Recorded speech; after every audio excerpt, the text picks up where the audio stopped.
Hello, and welcome to another codependent episode of We Only Look Thin. I am Katherine Weigel, previously codependent, and now independent co-host. Sure. I'm a co-host Sure. instead of codependent. We Only Look Thin is something that we are, and I'm Katherine Weigel, and I've lost 150 pounds, and with me today is independent and not codependent co-host Donald Weigel. That rolls off the tongue. Hi, how much weight have you lost? I've lost a little over 100 pounds, depending on what day it is. Congratulations. Thank you. Thank you very much. No matter what the day is. We'll take you from codependent to independent in just 4 easy steps. There's got to be a better way. There's got to be a better way. I'll get you there in 3 steps. Speaking of 3 steps, if you're looking at a video that is 6-minute abs and there's one next to it called 5-minute abs, which are you going to go Which for? one are you going to go for? You're going to save that 1 minute and do 5-minute abs. You are. So hi and welcome. And we've got 3 parts of this episode. We're going to start out with a tip of the week. Tao, everybody. We are then going to get to codependency. Yes. And it has something to do with circuses. Circuses and monkeys. And then we're going to finish off with a product of the week. Pow! Pow! Whoa, you snuck the pow in on me before I could do it. I was really good. Pow! Yeah, you're not wasting what I any want. time. Yeah, you're all over the pow. I don't know. I think we've got a lot to say on this episode. For once. I know. I don't actually Usually we have nothing to talk about. Well, I feel bad because I thought Donald wanted to keep the episodes short just to get the content out and keep it like fresh and speedy. No, Turns just out because it takes me longer to edit them when they're long. It takes more time. I am a very, very busy person. He is. And I take on all the problems of the whole world. And I cannot be meant to edit long episodes of this show. Because it makes you want to eat. We're going to talk about taking on the problems. That actually was just a little dramatic reading that leads into what we're going to talk about in this episode. Yeah, we're going to talk about... Think of it as a preview, like a dress rehearsal. We are going to talk about hero complexes. Yeah. And why they lead to overeating. Because everything leads to overeating if you let it. If you're me, it does. If you're me. But first, we're going to start out with a tip of the week. Tip of the week to you. Tip of the week to you. Tao, everybody. Tao. But this tip of the week is actually going out to Heather. Heather. Hello, Hi. Heather. Hi. We received this tip of the week from our Wolt chum, super chum, if you will. Super chum. Heather. Speaking of hero complexes. Yeah, so... She thinks she's a super chum. She is a super chum. Oh, yeah, she Why is a are you super such chum. a jerk? I don't know. Heather's awesome. She reached out to us, told us hero we complex, and we're trying to not have those. Heather, you're awesome. I forgive Donald for everything he just said. So Heather came up with a tip of the week kind of by surprise. She stumbled over it. Yeah. And we're going to share it here with you, but it's about dealing with the scale. So here we go. Heather says, I want to share something that my digital scale just did. It showed my weight in kilograms. What is that? Nobody even knows. No, I'm not familiar with your kilogram. Is that what you call it? Anyway, as a proper American, I know the conversion between pounds and kilograms, but I can't do it quickly in my head. What's the point, you may ask? Ask what the point is. What is the point? I'm going to tell you what the point is. Oh, Heather's thank going you. to tell us. I can't wait. So, it might be great to switch your scale to kilograms instead of pounds if you're feeling sensitive about what the scale is telling you in pounds. Yeah. To paraphrase. So, for example, if you are obsessed about the number on the scale, I know I am, like every single, 0.2, 0.3 feels like a personal attack. No, I know. I have like a perfect number in my head that I want the scale to say. And if I'm like a little bit over, I only feel as good as my last weigh-in, still sadly after all these years. Right. So this tip is a more pound-based tip. So sorry for you people who are already using kilograms. Yeah. But if you are using pounds and you are sensitive and triggered by it, why don't you switch it over to kilograms for a little while? Yeah, I don't know what kilograms literally mean. no one on the planet knows what a kilogram means. If someone says they're 98 kilograms, I don't know anything about that. I only know kilos as it relates to 80s, cocaine shipments in shows. We confiscated 42 kilos. I don't know. It's always in kilos for some reason. Yeah. So if you need a break from prime China white, whatever that is. Wow, a little bit too much Miami Vice. Little more Captain Kangaroo is where I'm coming from. Yeah. Okay. But switch it over to kilos. What could it hurt? It might boost your. If you see that you are 72 kilos, you'd be like, "That's amazing and wonderful." Yeah, might be. So give it a try. Heather tried it. She thought it was fun and interesting. I thought it was fun and interesting. And maybe you will too. You will too. I know I do. I have no idea. I know what grams are for weighing food, but kilograms, that's not the language I speak. So switch the scale over. And that is the tip of the week from Super Chum Heather. Heather. Tip of the week to you. Tip of the week to Heather and to Donald and to all of our fine listeners. Please forgive Donald for whatever garbage talk he was doing earlier. I was just trying to talk her out of her hero complex. I was trying to do her a favor. That comes in part 2 of this lovely episode. Well, guess what? It's part 2 right now. He is full of the beans right now. We want to keep our listeners, our dear and wonderful listeners. Donald doesn't want you listening to this podcast. Or am I full of the tea? Yeah, there's a new thing. We found out that kids these days are saying "spill the tea" instead of "spill the beans." And it's really like new information. Yeah. I am officially old because I don't care what kids say. I feel like new slang is not my jam. I don't care what's on Fleek. I don't care. I don't think that's I'm probably a thing using anymore. it wrong anyway. I think that's really old now. So we're going to dive in or swoop in, maybe because we're superheroes, into the main topic of this episode, which is confusing generosity with generosity. What? Yeah, that's actually what does that mean? That is a quote from a show called Mr. Robot, which. There's no robots in that show, which is really annoying. So confusing. It's coming back this fall in October, but that's another story. So we are talking about the hero complex. We are talking about confusing your generosity, your volunteering, your, may I say, meddling in other people's business like Mary Poppins. Yeah. Like those meddling kids on Scooby-Doo. I know. They didn't deal with their problems. They were too busy. They were too busy solving fake ghost crimes. Anyway, so I spent, personally, 41 years trying to solve other people's problems, making other people's problems my problem. And in doing so, my reward... Not a big trophy. My reward was filling my face with food. And I doing a lot of revenge eating. I didn't think I had a choice. I inserted myself into other people's problems as a way, I didn't realize it at the time, but as a way to avoid my own problems. And I used to, and still sometimes do, I used to tell myself that I was just too busy to do anything about my own fitness or health or weight loss issues. And I used to just, I'm working too many hours at work. I'm the only one who can do these things. There's no way I can fit all of this stuff into my life. And then it turned out that I could, and I did. It's so crazy. And I figured it out. Well, and I went to college while I was working full-time as an adult, as they say. Some people say adult. Some people say adult in the same places where they use kilograms. But I was working full-time and then going to school full-time. And at the time, I'm going to say time a lot. Time. It's like saying Smurfy. See what's become of me. Ooh, I like it. Yeah.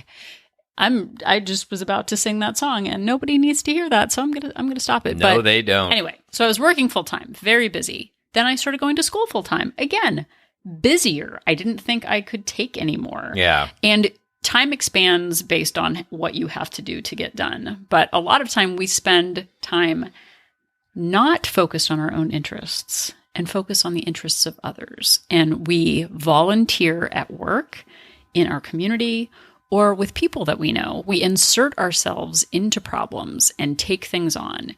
And in doing so, like I said, we feel like food is our payment of choice for inserting ourselves into other people's issues. Yeah, and we also feel like we just can't do these things, that we just don't have time because we're too busy solving everybody else's problems, or we just have too much to do. And, I had to get really honest with myself and realize that I was using a lot of those things as an excuse because I didn't want to do the work. Like, I wanted to be thin, I wanted to be healthy, but I didn't actually want to do anything to make that happen. And I always had the busy card as an excuse not to actually do anything. Well, and I think, too, I identify as someone who is compassionate and empathetic. I cannot speak for Donald. No, I have no empathy for anyone. He's a robot. Yeah. Mr. Robot. I'm the Mr. Robot in Mr. Robot that you never see. But, I grew up with some complicated family issues, and I tried to stay out of the way of other people's issues because it felt like other people had bigger problems than me. So I used food as a way to just sort of comfort myself. It also tasted really good. I don't know if you know that about food. It tastes so good. Some of my favorite food is delicious food. It is delicious that food. May be controversial, but some of it's janky, but you do what you can. Yeah. But, I tried to stay out of the way, but then I also tried to fix other people. My grandmother passed away about 5 years ago, and she was not wonderful woman, like love of my life, miss her terribly, but she was not an inherently happy person. The glass was not half full with her. Yeah, and if you brought over Cary Grant to do to do a dance with her, at her prom, she'd be like, oh, you couldn't get, Jimmy Rock Stewart Hudson no matter what it was, there was a one-upsman of like, oh, well, that's not good enough. And I spent a lot of time trying to make her happy.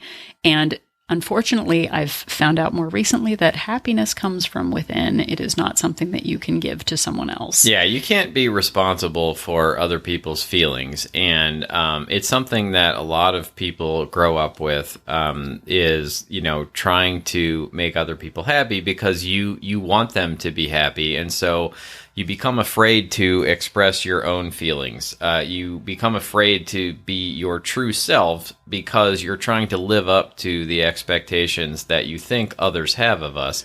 And you think, if I could just be the perfect mom, if I could just be the perfect spouse, if I could just be the perfect, daughter, that I could make my parents happy, that I could make my husband happy, that I could make my kids happy. And it just doesn't work that way. And I think that I used to do these things as a way to avoid dealing with my own issues and my own problems, and with because I didn't, deep down, I didn't want to actually do the work to get them done. Oh, for sure. And don't you have, we have some sort of telltale signs if you might have issues with being the fixer or having a hero complex. So Donald, why don't you do a case and rattle off some awesome, your top 10 or whatever it is. Yeah. If you answer that, if this sounds like you, if you answer yes or often to these questions, you may be somebody who is doing this. This isn't a Jeff Foxworthy. You might be a codependent fixer-upper if you might have a hero complex.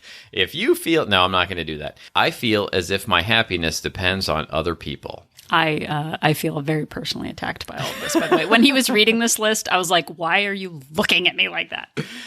I would rather attend to others than attend to myself. Check. I spend my time and energy helping others so much that I neglect my own wants and needs. And I start my own podcast. And Donald also does. I tend to take on the moods of people close to me. Yes, I do. I am overly sensitive to criticism. No, I'm not. How dare you say that about me? I am not overly sensitive. I tend to get caught up in other people's problems. And lastly, I feel responsible for other people's feelings. If most or many or even all of those things sound like you, then yes. you are probably taking on too much instead of dealing with your own issues. Oh, this is some realness right now. It is really hard to be confronted with all of this information. I feel like I personally am a lot better about it now, but it is still something that I have to watch myself because, I mean, we've got our daughter. She's not the perfect student, and I take on her drama. How dare you? Often. How dare you say that about my child? I'm glad that she's your child. I do that too. I'm like, my daughter instead of our daughter. But yeah. No, but we want everyone around us to be happy because that is easy. It is uncomfortable to be around people who are feeling sad or discomfort. A fixer, I read this, there was actually a great article on the website, The Body Is Not an Apology. There was an article by a woman named Mary Robinson. I really like that title too, by the way. Yeah, I think it's a book too. I've heard of it before, but I know enough about it to just say that and nothing else and just seem well-informed, and I am not. That sounds good. But Mary Robinson says that the fixer feels like they can prevent others from feeling pain or discomfort. And I think so much of what I used to do was almost like a court jester. Like, hey, everybody, just be distracted by me. Like, I'm the funny person getting things done. And so don't feel sad. Like, it is very hard to be comfortable in a situation where you're letting people just feel sad or disappointed or lost. And I spent so much time trying to fix other people's problems. Like I would automatically, I think we've talked about this before, but as a fixer in the Brene Brown book, say that 3 times fast, the gifts of imperfection. I don't know what that was. Not the gifs of imperfection, the gifts of imperfection. She talks about people sharing their shame, and an unhelpful response might be trying to fix the problem instead of just being a cheerleader or a source of support, being the one who's going, well, have you tried this? Have you done that? Like, what about this? Let's try that.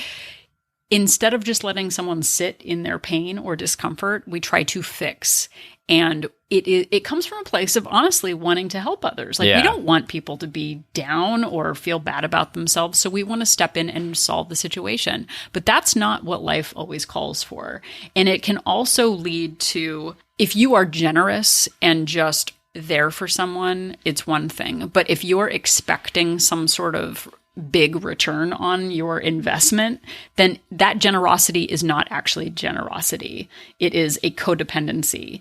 And if you're expecting someone else to shower you with praise because of your generous spirit, that's not being generous, actually. No, and I think it's this weird sort of catch-22 where you don't want to be perceived as being selfish, and so you do these things not because you actually want to do them out of the goodness of your heart, but because you're trying to avoid the perception of selfishness.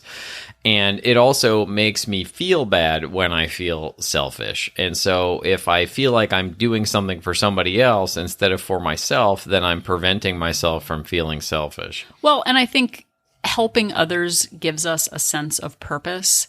And I think there are a few different ways that we can participate in not participating in our own lives.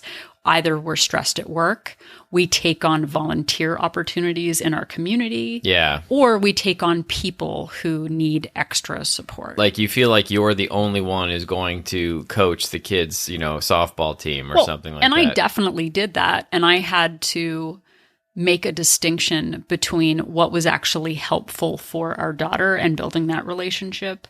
And I found myself quite often saying like, well, if I don't do it, no one's going to do it. And if you find yourself saying that a lot, you might be a Jack Fox. No, but if you find yourself resentfully doing things because you're the only one, that is a boundary issue. And that is something that you might want to address, especially, and this is where it all ties in, if you find yourself saying that you don't have time to meal prep, you don't have time to track calories, you don't have time to walk for 5 minutes, if all of that is getting in the way of your own self-care, that is a problem, because no one is going to lay a red carpet and clear the path for you to have perfect weight loss. Yeah, and a lot of times, people, we think that we've got to jump in and actually fix a problem. Like I still do it sometimes. At work, we were talking about AAA, and they're not a sponsor of the show, but I am somebody who has had a, Auto Club AAA membership since the moment I got a driver's license, basically. And we were talking about it at work, and I work with 3 people who are in their 20s, and 2 of the 3 of them did not have AAA memberships, and they crazy town. None of them make very much money. They're because too busy they're spilling young. tea. Yeah, they're too busy spilling tea instead fleek. of beans. I like my beans spilt, not my tea. And my instinct was to buy the 2 of them a year-long AAA membership. Seriously have almost done that a couple of times. And they have janky cars because they're young and have no money, and I just wanted to suddenly be the parental figure and swoop in and save the day, and I had to step back and be like, look, they have parents of their own who could buy them AAA memberships probably, and eventually they'll figure out that not having one is a bad idea. And, I have to learn still sometimes that, I can't swoop in and save things, but letting people make their own mistakes is important. Well, and there, one of the quotes that I found in the Body is Not an Apology article was that when you try to fix everything for others, you deny them the opportunity to learn and grow. Oh, yeah. And this is a huge issue. And as a parent, I know there's a lot of talk about helicopter parents or tiger moms or grizzly bears or whatever they are. Lawnmower parents? Yeah, no, I was just about to say that. So, sorry. But there is a term, lawnmower parents, and I stepped all over it. You stepped all over the lawnmower. But the lawnmower parent clears a path for the child so that they do not feel discomfort. I feel very personally attacked by what I just said. Can you personally attack your personal self? No, but you want this yellow brick road of perfection for your kid. You don't want them to get, to fall down. You don't want them to hurt themselves. So, and by you, I mean me. I want our daughter to have a great experience. I don't want her to be let down. I don't want her to be disappointed. I don't want her to have to, fend for herself. But in doing that, I am preventing her from learning and growing and coming up with her own grit, her own ability to solve problems. And it's easy. I mean, it's not easy to do it for a child, but it's a really hard thing to let go of. I want her to learn and grow, but I also don't want her to feel discomfort. Well, and I think we do it with our adult friends and family too. And, it goes back to somewhat to that idea of not wanting to feel selfish or wanting to be the hero in situations. And I found a great quote from an author and psychotherapist. Her name is Ann Allen, and she wrote... Dr. Ann Allen, thank you. Okay. Most times, people know what they need to do. They simply need to articulate it out loud to somebody else. Really, they just want a shoulder to cry on, or the best thing for them is to just, talk about what they need to do and not have you swoop in and fix it for them. Well, and that ties into the Brene Brown gifts of imperfection. There, I said it like a normal human. Amazing. But there's a lot of shame tied with secret eating, with over drinking, with overeating, and having a place to just say it and be vulnerable and not be judged or fixed is a big deal. And I mean, there's something I can't remember. I talk to you all the time. I'm so sorry. I shared something about my 3-dimensional actual work job I was feeling a little bit of shame about it, and just being able to say it and not, I don't need an opinion. I don't need to be fixed. I just need to say it out loud. It actually was good to just say it because I felt like I actually had some discomfort. Yeah, no, that happens to me all the time. A lot of times I come home and I start venting about work with you, and by the time I'm done complaining about it, you've gotten irritated, and I feel much better about it. Well, but I'm trying to fix it. Like, you told me a problem this morning, and I was like, I have a very specific solution. And you're like, I wasn't looking for a solution. I just wanted to say it out loud. So I'm sorry. I think I did say it in that exact voice and cadence. He did. And for that, I apologize. But generosity is avoidance in many cases. Like the old, and I honestly was trying to avoid saying this. They always say, put on your own oxygen mask. I hate that I just said that. I hate it. I wish I had something else. Put on your own seatbelt before you put ketchup on your hamburger before you put it on somebody else's. Whatever the antidote. Focusing on yourself is really hard, and it's much easier to try to fix other people's problems than it is to fix our own. Do you have any other quotes to read? Yeah, Ann Allen went on to say, not taking on everyone else's problems is not about selfishness. It's about sanity and self-care.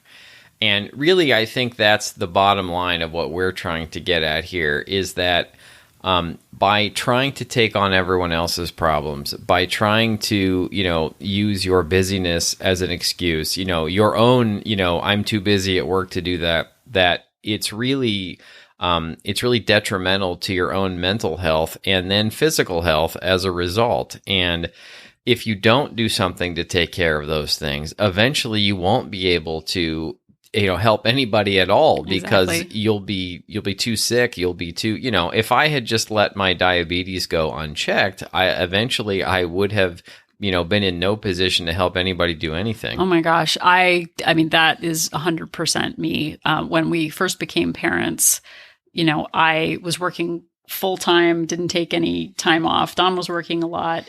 Our daughter needed some extra assistance at school. And so I was doing a lot of volunteering at school. You sure were. And I felt like I needed to, because she was a high maintenance student. And I wanted to make sure that is putting it nicely. Teachers and principal knew that I was involved and engaged.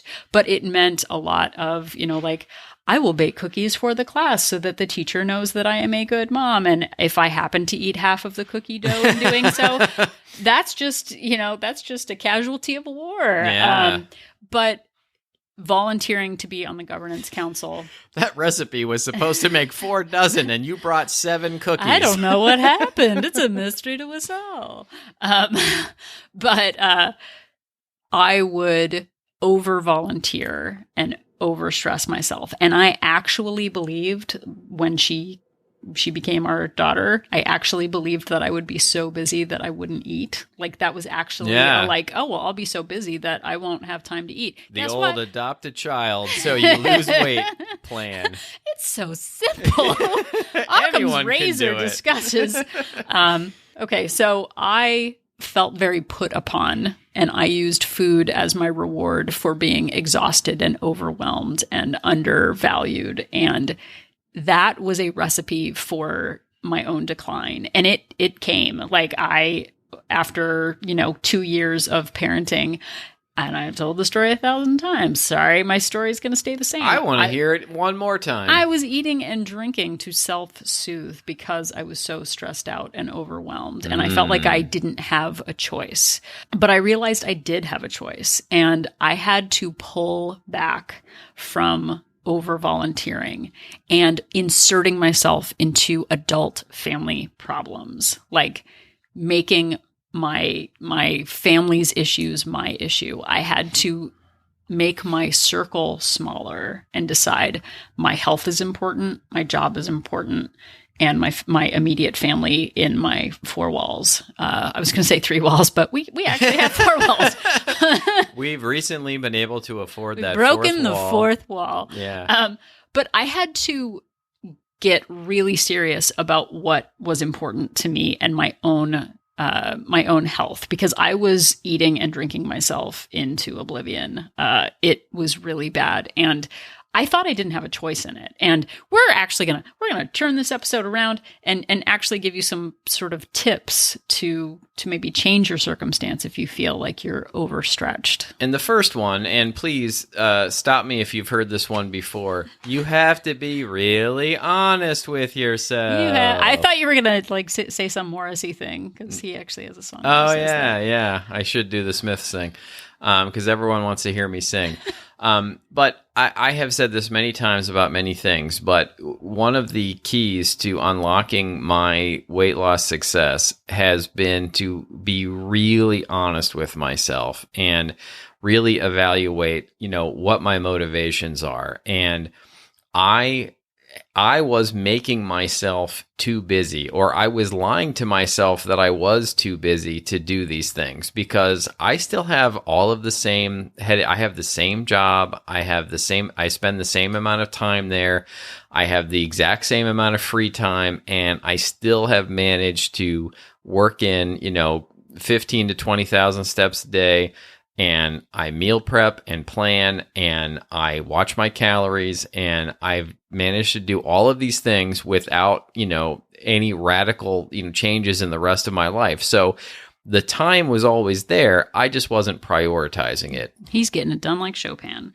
Well, and I think too, something I've heard, I don't remember the source because I've heard it many places, but if you just think about, if you are saying yes to everyone else, you are also at the same time saying no to your own self-care. So watch the yin and yang of the yes and the no. If you say yes to volunteering at school, and yes to taking on the extra project, and yes to watching your sister's kids for the week, and yes to taking on the book project, and yes to taking, yes, you're saying no to getting in a 5-minute walk. You're saying no to meal prepping. You're saying no to tracking your calories. So there is a balance between the two. So watch your yes and your no. Yeah, and setting boundaries is really huge. We have an entire episode about setting boundaries called Dog the Boundary Hunter. And that was the Boobazella sound. And I will link to that in the show notes. But you really need to get better at speaking up for yourself. And this has been a hard one for me. But getting used to saying the phrases, I am not comfortable with that, or it doesn't feel good to, or I am not okay with, or I would appreciate if you wouldn't, or please don't. Like, actually sticking up for yourself and vocalizing what you are willing and not willing to do. Well, and I think too, we try to justify our free time. So like when I was volunteering at our daughter's school, someone would say like, oh gosh, we could really use you. And that I'm an obliger, which means I look for external accountability. Yeah. And I don't want to let people down. Like, oh, well, they're counting on me. Being able to say, I can't prioritize that right now, or it's not a priority for me. I always felt like I had to explain why I couldn't do something. Like I would lie my way, like, oh, well, I'm donating a kidney next week and I can't. And you come up with this complicated reason. Well, I think we even do it when people invite us to an event we don't want to go to. Oh, like yeah. we feel like we have to have like, oh no, my family's in town and so I like can't, whatever, or oh, I have this other previous engagement, rather than just being like, I am not going to do that. Yeah, just say, no, it's not going to work in my schedule. Yeah. Saying immediately, and this was sort of another side one, instead of immediately saying yes to things, say, I'll need to look at my calendar. So if you are given a situation where someone wants you to take something on, don't immediately say yes. If you're afraid of that immediate, like, well, they're counting on me, step back, give yourself a day to think about it. And you don't even have to have anything on your calendar. And you don't need to tell people why you can't do things. Like, you don't owe anyone an explanation. And I almost forgot, we had mentioned this having something to do with circuses and monkeys. And there was an old Polish proverb that you were mentioning to me this morning, which I'm not sure actually is. I don't know if it's an old Polish or old or a proverb. But but it's the not my circus, not my monkeys. Like, I insert myself into other people's issues. We, Yeah. this morning, were on our walk, and there were two guys with a very, very flat tire. I don't know how someone could have a very flat tire, but it was dead. Like was the rim pushing was up on the ground. daisies. It was, like you've never seen a flatter tire. It was an ex-parrot. Yeah. It has Monty, gone Monty to the Python reference the for those choir who might not know. invisible. Yeah. But for a second, I got this here, what I can lift the car, obviously. Like, I actually thought that. And these were two grown men with phones, literally 50 feet from a gas station. From a gas station. Yeah. And I was like, what can I do? How can we fix this? Like, I'm a do-gooder. I want to. And the truth was, there was nothing for me to fix. Yeah. It's like, keep walking. Not my circus, not my monkeys. Exactly. And that is a really big distinction. When you find yourself inserting yourself into problems that no one has anyone. So here's the thing. Have you been asked to help, or are you inserting yourself into other people's issues? I'm asking.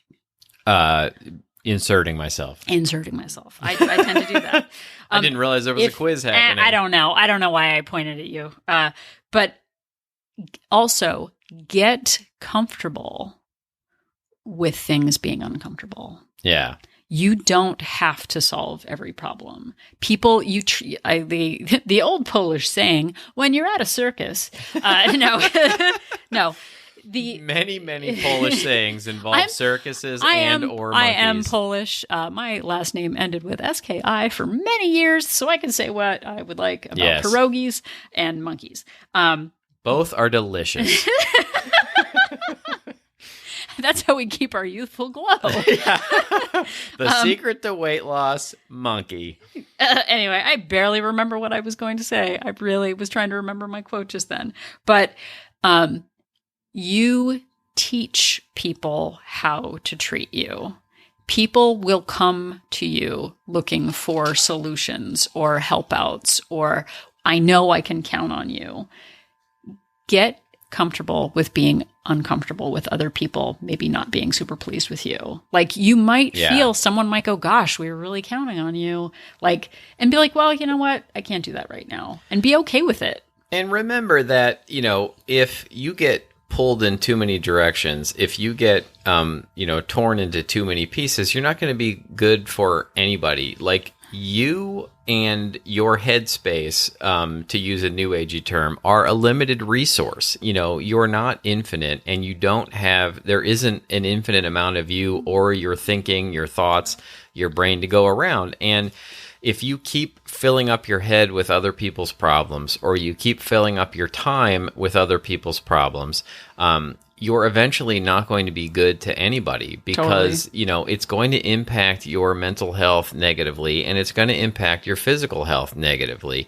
And if you're somebody who wants to help people, one of the best things you can do is make sure that you are physically and mentally able to do that. And one of the things that I had never realized before was how angry I just was at the world, when I was 100 pounds heavier, and how I just walked around thinking everything was unfair. And, really, I was doing it to myself. And realizing that, and being able to get my weight under control, get my diabetes under control, I'm now much better able to help other people, because that is not such a big focus in my life. Yeah. So watch out for that martyrdom. Watch out for that, if you find yourself saying, after all I've done for you, this is the thanks I get. If you find yourself in a position where you're resentful of your generosity and you turn to food, like, maybe we should have said that at the beginning, but all of this leads to poor food choices. Yeah, and secret and revenge eating, because, eating. You're not getting what you want, and, nobody is paying attention to your needs. Like, eventually there's a tipping point at which you give and give and give, and then, there's something called obliger rebellion that Gretchen Rubin talks about, where you're trying to make others happy, and then you just explode, and you can't do it anymore, and it all comes to a head. And for me, that would oftentimes lead to just binge eating, or excuses for binge eating and punishing myself. Yeah, I used to not tell people how I felt. I was very passive aggressive and like, oh no, I'm fine. Like, man. Yeah. And I have a few brothers, but one of them I was let down by a few times and I didn't say anything. And then this is where the obliger rebellion came in. I finally told him like, for the last year I've been blah, blah, blah, and you never blah, blah, blah. And he looked at me and he was like, why have you been mad for a year and didn't tell me? Like, you have been carrying this around for a year. Like, you're a jerk. Like, why? What good does it do me if you don't tell me what your actual needs are? And I felt very personally attacked by his accurate assessment of the situation. So set boundaries. Tell people what you need. Tell people it is too much for you. And remember that you have goals and hopes and dreams, and those are important. And, fulfilling your own goals and hopes and dreams is meaningful. And, it doesn't make you a selfish, bad person to pursue your own things. And it can lead to making other people's lives better. If you're happier and feel more self-fulfilled, then it's easier for you to help other people feel the same way. Well, and that ties into this very podcast, because I, 4 years ago, was resentful and angry and put upon and drinking too much and eating too much and felt like the glass was not only half empty. I, tipped it over. Yeah. There is no glass. And spilled your tea. And spilled my tea. And your beans, because you were drinking beans for some reason. But 4 years ago, I was not the mother that I am now. Yeah. I am not the friend that I am now. Yeah. And I couldn't have hosted a podcast on anything other than like how to be a fun martyr. Maybe. Like a snacking martyr. Welcome to the Self-Pity Podcast. Well, but I thought it was just a circumstance. I didn't think it was a choice. And it was a choice. And it was really hard to look myself in the cold reflection and see that I was doing it to myself. Yeah. Another thing that you can do, which I think is very important, getting back to being a lawnmower parent, let other people fail. Yeah. Let other people fall on their faces. Let other people make bad decisions. Don't try to fix everything for everyone. Let them feel their feelings and learn and grow, because that is actually how we learn and grow, is by doing some failing. We did a failing episode. An unfortunate part of life is that sometimes it's just impossible to learn a hard lesson if you don't fail at something one time. Like, you can tell a kid all you want, don't touch the burner on the stove because it's hot. Don't touch it because it's hot. But they'll really learn that lesson if they touch the burner or the pot on the stove and get burnt. And it stinks, and you don't want your kid to get burnt, but if they do it once, they will never do it again. And I'm not suggesting you let your kids burn themselves on stoves, but the equivalent of that in the real world. There are things at work, mistakes that I've made over the years that I really had to learn the hard way so that I would never, ever, ever let that same thing happen again. Well, and if you keep bailing people out financially with your emotions, with your time, they become dependent on you. Yeah. And then you become dependent on them becoming dependent on you. Like, that's where you get your value. Yeah. And it is such a dangerous cycle to tie your own emotions up in your feelings of self-worth of being a superhero. Now, I am still a generous person. I still want to help people out, but I have much better boundaries now about how much emotional investment I will get out of, Donald being angry about fantasy football. Like, not my circus, not my monkey. Well, I have never gotten very upset about fantasy football. No, but Please don't listen to the episode of this show where I was distraught over fantasy football. But to take on other people's emotions does not lessen their emotions. Just because you're filling yourself with anxiety and maybe Lorna Doone snack cookies, it does nothing to take away the actual problem. Like, what didn't I say something the other day about like emotional eating and, using food to deal with upset? This is where maybe I'll finish it off. And I was like, what if your boss like called you into his office and put snacks on the table. Yeah. And was like, all right, I know this is going to make you emotionally eat, so I brought some snacks for you. Yeah, I brought some cookies for you. So I want you to start eating the cookies so you feel better, and then I'm going to give you the bad news. I need to talk to you about something, but I pre-ordered you some Uber Eats because you're going to want some snacks after I tell you what I'm about to tell you. Like, that would be horrifying and miserable. So don't do it. But get over being a martyr. Get over using busyness and volunteering as an excuse to not practice self-care. I am much more capable today of helping others. I am literally stronger. I am more fit. I have more energy. I have more of a growth mindset. And all of that is greater value than the me of 4 years ago who was bitter and angry and tired and weak, like literally tired and weak. I never thought at 45 that I would be as strong as I am today. You're pretty much an actual superhero now instead of just having a hero complex. No, but even like in the weight loss world, I have to, we get emails from people and I can't fix everyone's problems in Wolt Place. No. Like, I want to give a safe space for people to, be honest with what their needs are, because I still need that too. But I want to level up. Like, this is time to grow. I want the best days to be ahead of us, not behind us. So this is about taking control of your life, being an advocate for yourself, not feeling like a victim or even a passenger or a second-hand player in other people's lives. Like, you're not like a background actor. Like, you are the lead. Yeah. You are the driver. And like, it feels so much better to be a champion of my life instead of the victim of like, well, my family's messed up, but what am I to do? Like, oh, guess what? I'm a grown up and I'm going to be independent and focus on myself. And it feels so much better to do that. So that is my story. And that is our episode. And that is about circuses and lion tamers and monkeys. And those are our products of the week. Pow!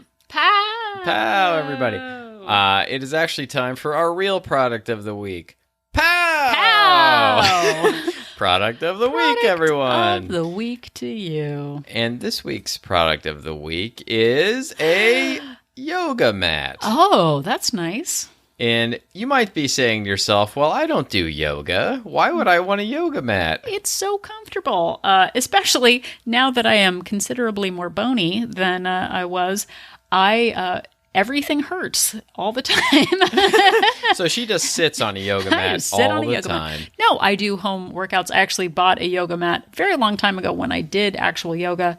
Didn't think I needed a yoga mat for home, but it is great for doing home stretching while watching the television. Yeah, I haven't gone to an actual gym in something like 5 years. And all of the exercise that I do, it's either walking, rebounding, or the strength training that I do are all things that I've learned from watching videos and looking at blogs online.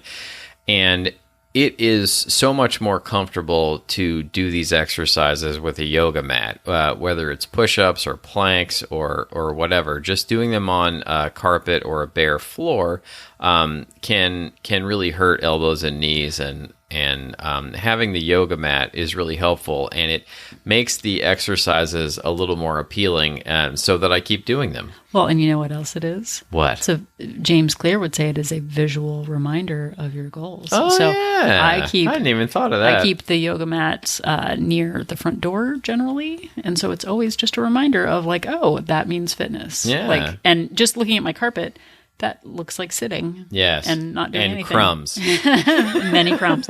But having the yoga mat, it is a visual reminder of my intent. And it also is very comfortable because I've got arthritis in my hip. That's right, everybody. I'm 45. So I have yoga mats. I've got 2 of them and I love them. I also have yoga blocks, which help you with stretching if you can't reach your toes. Wait, that's another product. Pow! Save it for another episode. Oh, okay. I won't tell you that it also comes with a stretching strap then. But maybe we can put that. We can put that on the show link. Yeah. It really helps.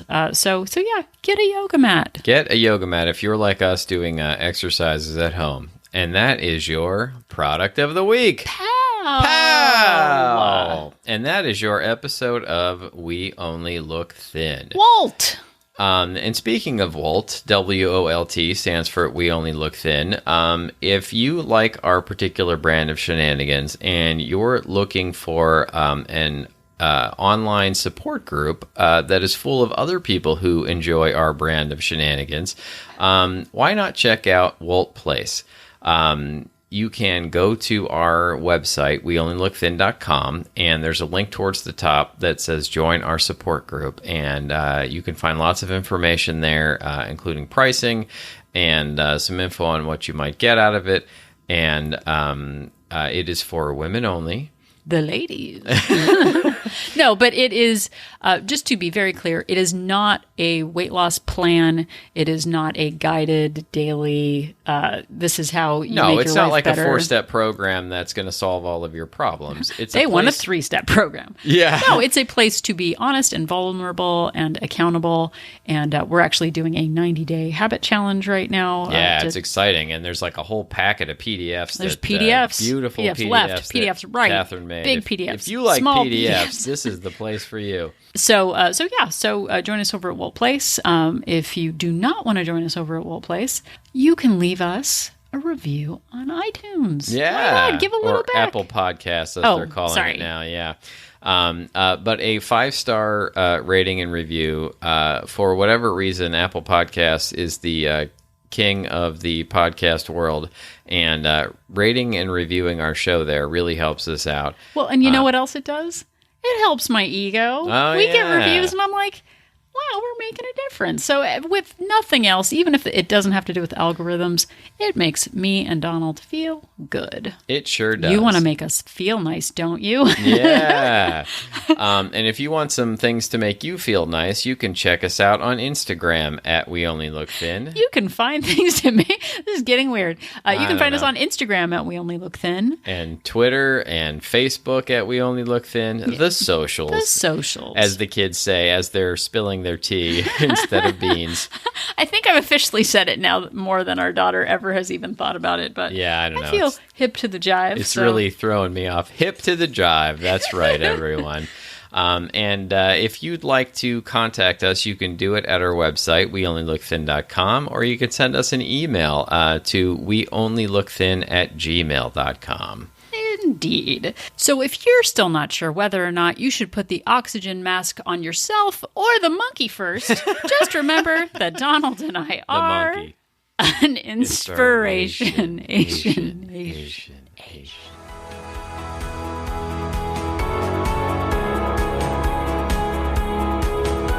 The information that you hear on this podcast is for informational purposes only. The hosts are not medical professionals. You should always consult with your doctor, nurse, or other certified health professional before beginning any diet or fitness program.